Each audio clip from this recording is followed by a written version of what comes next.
It was one of those crisp autumn mornings in Chicago, the kind where the wind off Lake Michigan carries the promise of change, or in my case, the whisper of impending doom. I stepped into the gleaming lobby of Apex Innovations, our sleek tech startup in the Loop, clutching my venti latte from Starbucks like a lifeline. At 26, I was Mia Thompson, the rising star in product development, the girl who turned heads with her innovative app ideas and relentless drive. Fresh out of Northwestern with a degree in computer science, I'd hustled my way from intern to lead developer in just 2 years. But standing there, badge scanning with a beep, I had no idea that my trusted colleague, Vanessa, was about to plunge a knife into my back so deep it would sever my career spine. What followed wasn't petty office drama, it was a masterclass in corporate sabotage. And my revenge? It was so flawlessly orchestrated, so invisibly lethal, that Vanessa never even suspected the architect of her downfall was this sweet girl she dismissed as naive. By the end, her life wasn't just ruined, it was rewritten as an emotional manual from here to Silicon Valley. To understand the betrayal, you have to go back to the roots, because every corporate villain has a backstory that masks their venom. Vanessa and I started at Apex around the same time, both wide-eyed millennials navigating the startup grind. She was from LA, all glossy hair and designer blazers, with a resume boasting stints at Google and Facebook. I was the Midwestern underdog, raised in a sleepy suburb of Milwaukee where success meant a steady job at the local factory. We bonded over late-night coding sessions in the office kitchen, fueled by Red Bull and dreams of disrupting the fintech world. Apex was our playground, a company specializing in AI-driven banking apps, valued at $500 million and climbing. My big break came with Secure Wallet, an app one pitch that used blockchain to protect user data from hacks. It was my baby, born from sleepless nights sketching wireframes on napkins at Wrigleyville bars. Vanessa was my confidant, the one who'd high-five me after presentations and suggest tweaks to my code. "Mia, you're a genius," she'd say, her smile as bright as the neon lights on Michigan Avenue. We shared everything, lunches at Giordano's deep dish pizza joints, gossip about our sleazy CEO, even tips on dating apps during happy hours at rooftop bars overlooking the city skyline. But subtle signs emerged, like shadows lengthening at dusk. She'd accidentally take credit for minor contributions in meetings, saying things like, "We refined that algorithm together, right, Mia?" I'd nod, too polite to correct her. Then there was Ryan, the charming VP of engineering, whom I'd been casually seeing. Vanessa flirted with him openly, laughing a bit too loud at his jokes during team-building escape rooms. I brushed it off, office crushes were harmless, right? The first Real crack appeared during the annual Innovation Summit in Las Vegas, March 2025. Apex flew us out to present Secure Wallet to investors at the Bellagio, amid the glitz of slot machines and Cirque du Soleil shows. I was nervous, practicing my pitch in the hotel mirror while Vanessa lounged on the bed, scrolling TikTok.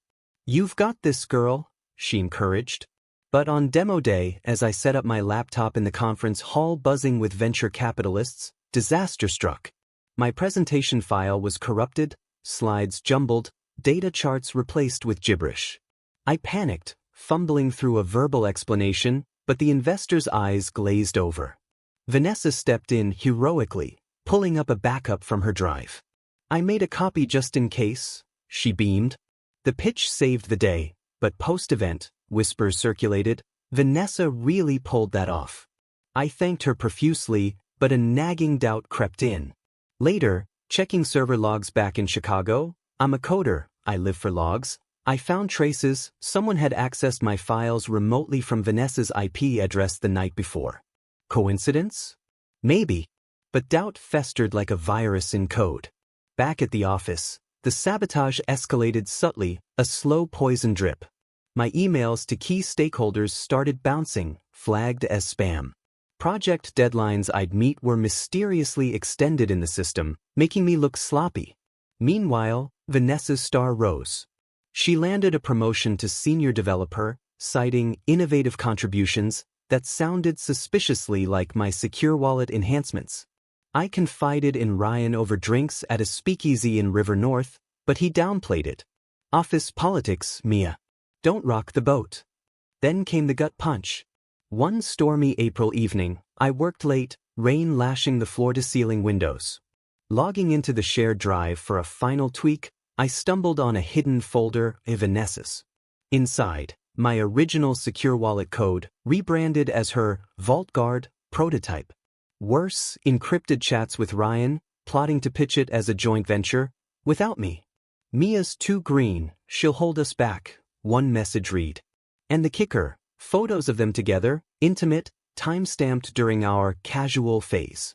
Betrayal wasn't just professional, it was personal, a double-barreled shotgun to my heart. I didn't confront them. No dramatic scene in the break room with coffee cups flying. Instead, I went home to my cozy Wicker Park apartment, poured a glass of Cabernet from Whole Foods, and let the rage simmer into resolve. The naive Wisconsin girl was dead. In her place, a strategist emerged, honed by years of debugging complex algorithms. Revenge wouldn't be loud or traceable, it would be a ghost in the machine, exploiting every vulnerability in their armor. I started with intel gathering, treating it like a penetration test on a fortified network. Phase 1. Digital forensics. Using open-source tools like Wireshark ethically on my personal devices, I monitored public Wi-Fi patterns around the office. Nothing illegal, just smart observation.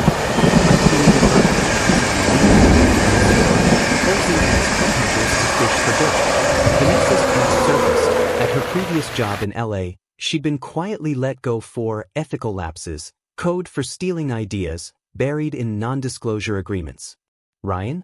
His resume had gaps. A quick public records search revealed a dismissed lawsuit for embezzlement at a prior startup.